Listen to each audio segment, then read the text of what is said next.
Star प्रवाहावरील लग्नानंतर होईलच प्रेम ही मालिका लोकप्रिय मालिकांपैकी एक आहे. सध्या ही मालिका उत्कंठावर्धक वळणावर पोहोचली आहे. अशातच या मालिकेतील एका प्रमुख अभिनेत्रीने नुकताच ब्रेक घेतला असल्याचं कळतंय. तर या मालिकेत काव्या हे महत्त्वपूर्ण पात्र साकारणारे अभिनेत्री ज्ञानदा रामतीर्थकर हिने मालिकेतून काही काळासाठी ब्रेक घेतला आहे.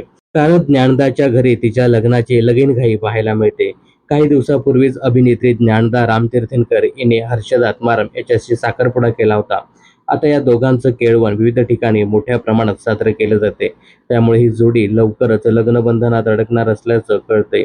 या लग्नाच्या तयारीसाठी काव्या म्हणजे ज्ञानदा व्यस्त असल्याकारणाने तिने या मालिकेतून काही काळासाठी ब्रेक घेतला आहे. ही जोडी या महिन्यात म्हणजे मे महिन्यात लग्नबंधनात अडकणार आहे. तर काव्या आणि हर्षदची जोडी तुम्हाला कशी वाटते हे कमेंट्स करून नक्की सांगा. मनोरंजन क्षेत्रातील अशाच फिल्मी अपडेट जाणून घेण्यासाठी चॅनल जर सबस्क्राईब केलं नसेल तर जरूर करा.